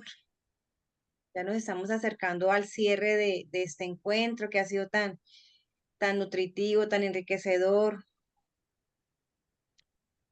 Mira, Bueno, yo de pronto, perdona un momentico antes de que alguien participe, es que pues todo este tema a mí siempre me ha parecido, porque era uno inclusive de los pilares de mi ministerio sacerdotal. Cuando yo quería ser sacerdote, yo me acuerdo que una de las motivaciones, ¿por qué? Porque yo quería mucho a mis abuelos, ¿sí? Para mí mis abuelos era algo, yo no sé, tan especial para mí tener abuelos, mis abuelitos, nosotros nos criamos en medio de nuestros abuelos, solamente un abuelo, el abuelo de mi mamá, el papá de mi mamá fue el que no nos acompañó porque murió antes de yo nacer y yo y el hermano mayor. Pero saben que me ponen a pensar y sobre todo el Papa Francisco ha dado con mucha fuerza a lo que es la pedagogía del encuentro. Y yo sé que aquí estoy hablando con personas de comunidades parroquiales.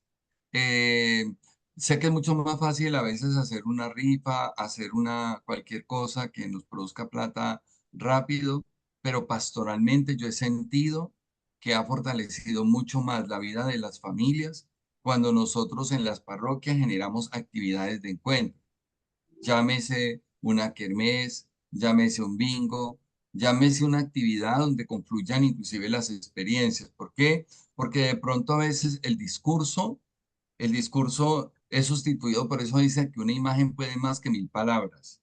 Es decir, cuando nosotros creamos esas pedagogías del encuentro, esos espacios de encuentro, cuando tú hablas precisamente que una de las cosas que aceleran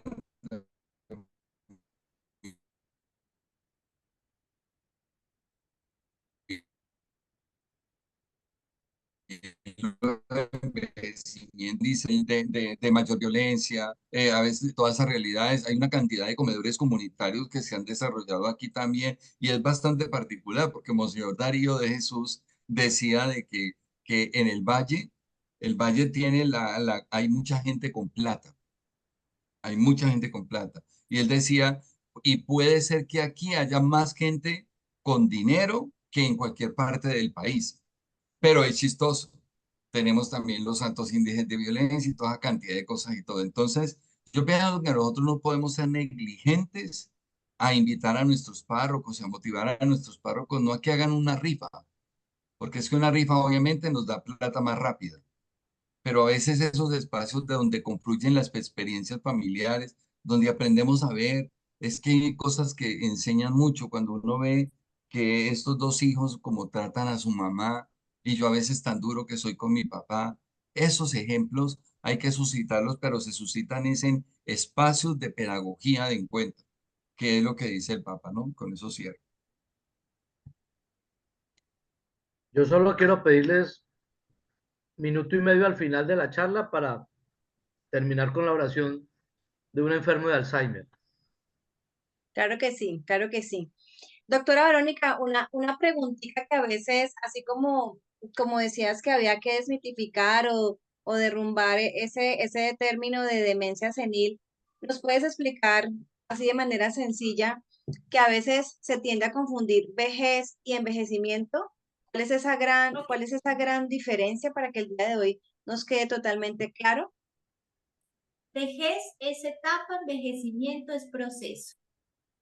Entonces, yo soy una persona vieja, según lo que indica políticamente un país. En Colombia, a partir de los 60 años es la etapa de la vejez.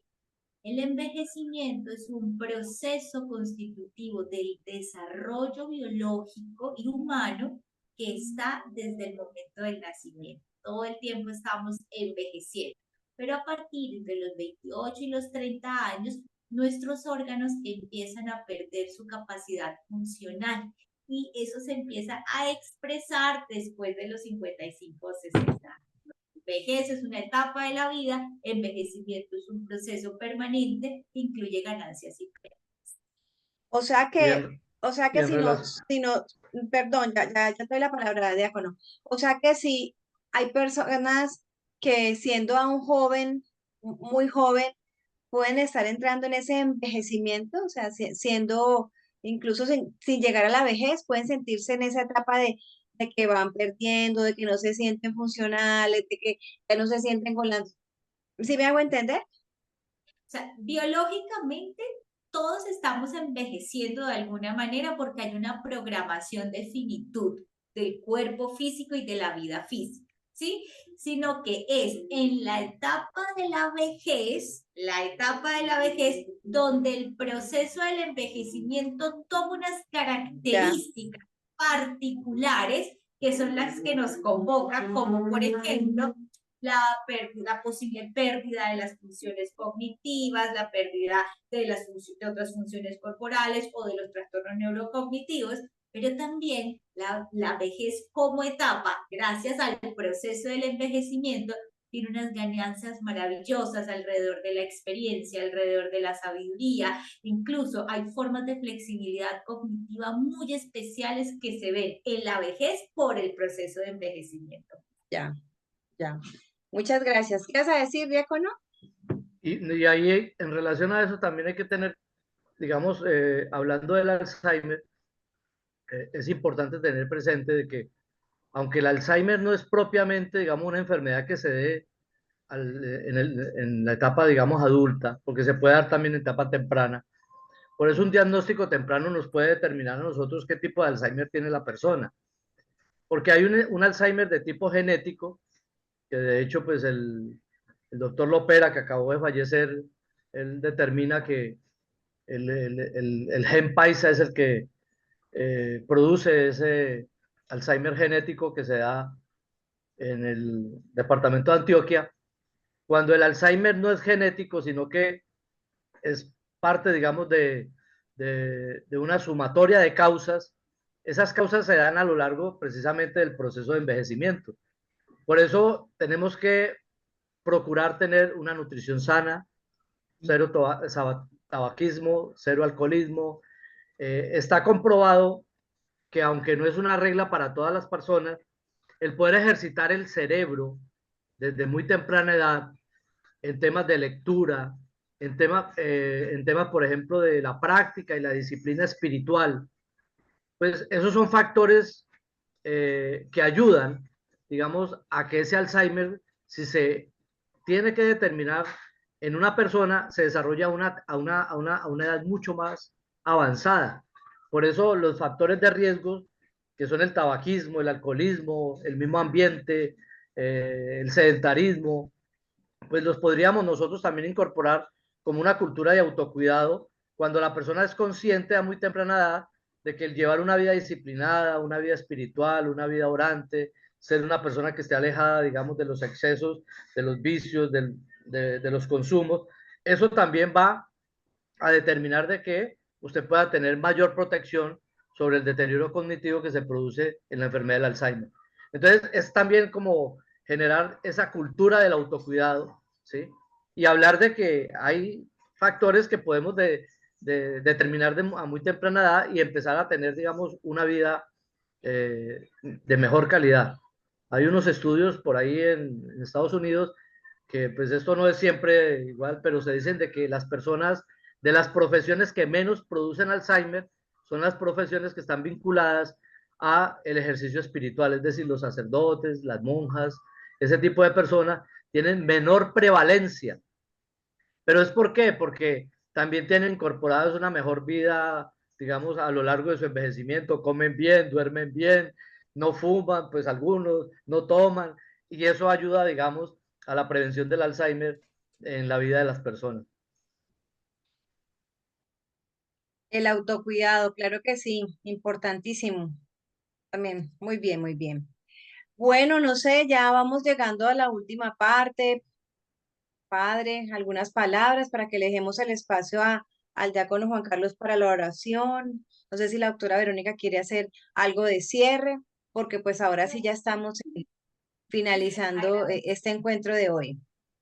Bueno, Yo quisiera invitar a la doctora Verónica y a Juan Carlos a que de pronto, como usted también retó al comienzo, yo la quiero retar ahora al final, ¿sí? Entonces, es decir, desde lo mismo que escuché, porque me parece que el aporte que han dado los dos, creo que es muy valioso. A mí me parece y me encanta y les agradezco de verdad, de corazón, que Dios los bendiga. A Juan Carlos, pues obviamente tenerlo en la pastoral familiar es una bendición. ¿Por qué? Por su conocimiento, por su experiencia y también por ese cariño que tiene hacia lo que hace. Entonces, yo pensaría como cuáles son como los tips más importantes que hay que cultivar en las familias para, para saber enfrentar y para saber asumir con dignidad y sobre todo con compasión esas situaciones que son propias de algunos de los miembros de ella. Bueno, de todo lo que hemos hablado, yo rescataría eh, abrazar la realidad, pero abrazarla con conciencia de oportunidad, ¿sí? Eso, Mm, y además no quedarse solos. Insisto mucho en vivir en comunidad los padecimientos, ¿sí? Para que todos tengamos oportunidad de aprender. Entonces, no agobiarse en la soledad, sino poder contar con que las familias también cuenten con la comunidad. Pensaría que son mis dos resúmenes. perfecto, muy bien.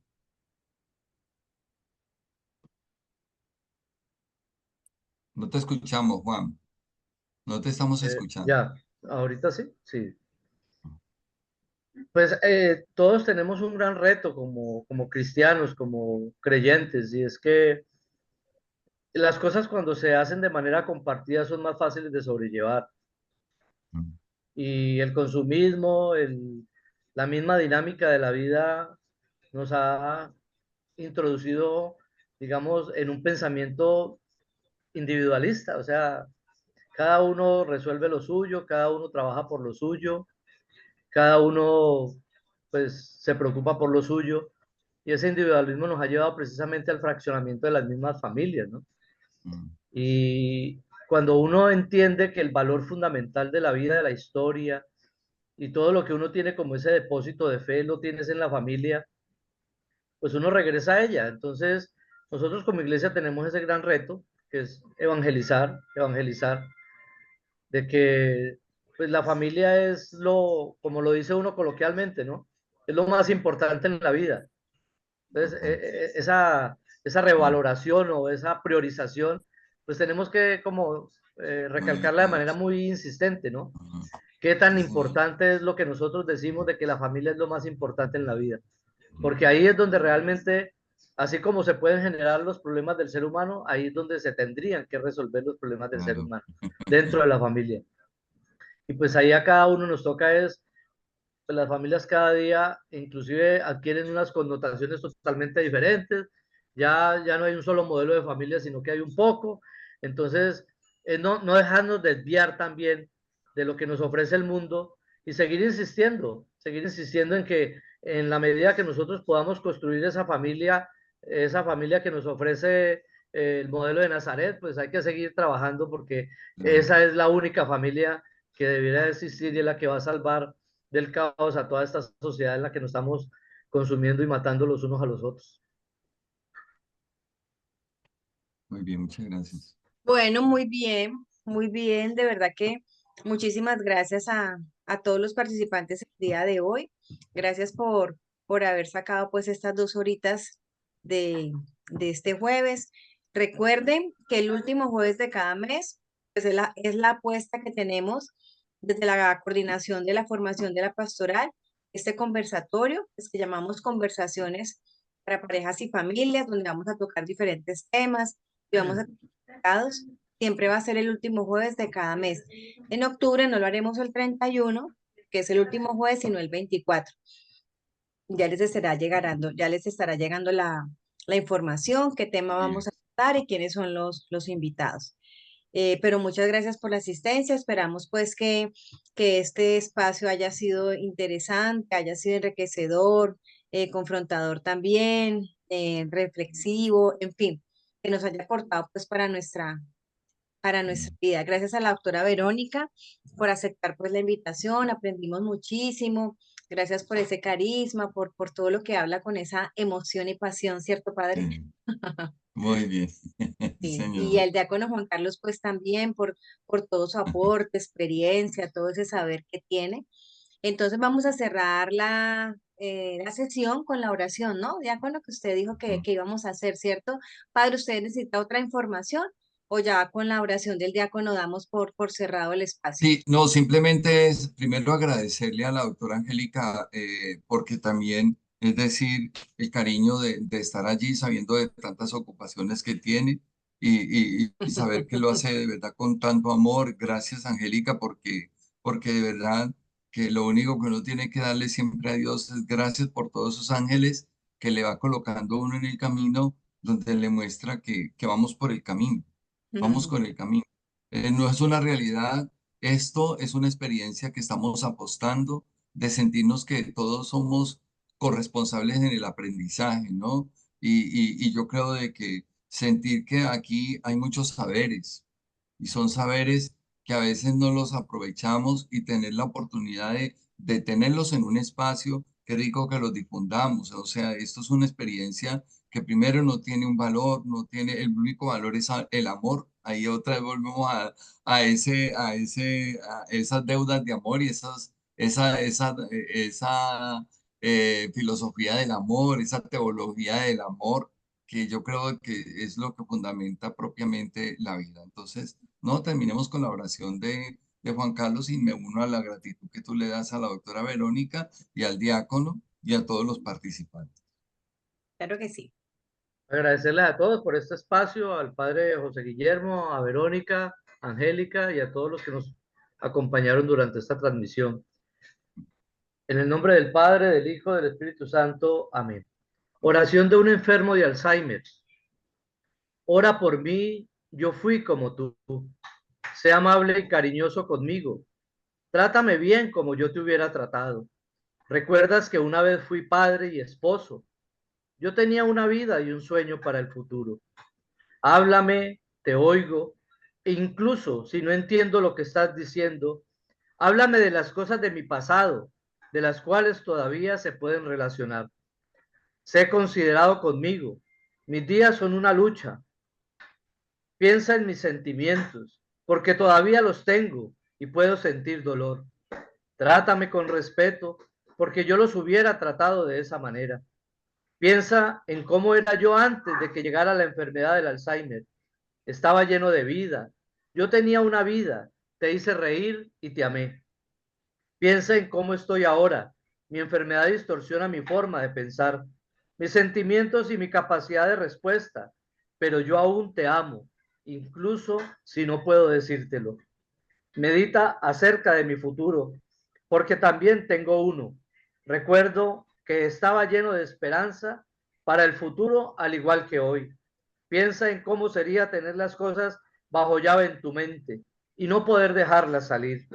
Necesito que me entiendan y no me culpes por la enfermedad del Alzheimer. Todavía necesito de compasión y sobre todo todavía necesito que me ames. Manténme en tus oraciones porque estoy entre la vida y la muerte. El amor te hará ser una bendición de Dios y los dos viviremos para siempre. Vive en amor y lo que hagas hoy será recordado siempre en el corazón de los pacientes de Alzheimer. Amén.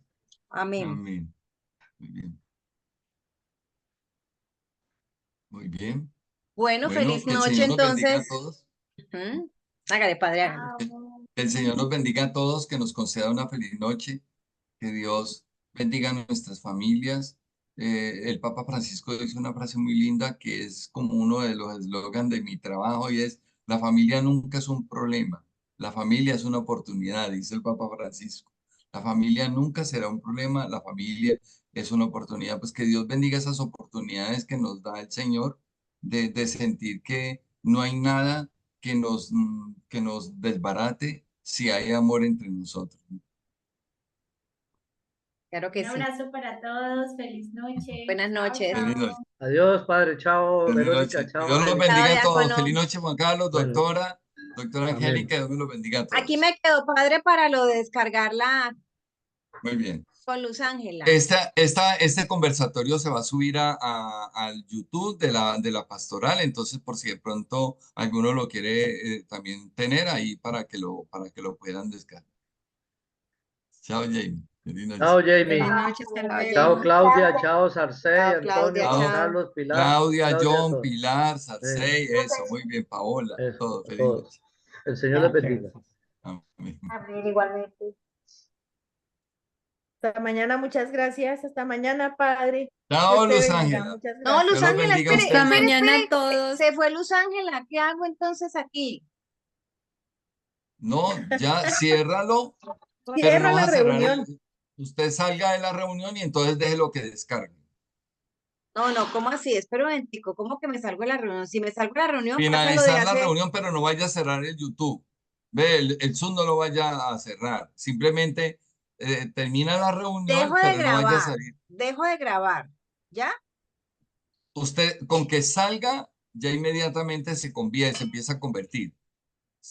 ¿Seguro ¿Sí? me salgo ya, padre? No vaya a cerrar Zoom, sino simplemente abajo le dice finalizar la reunión para todos, dígale que sí.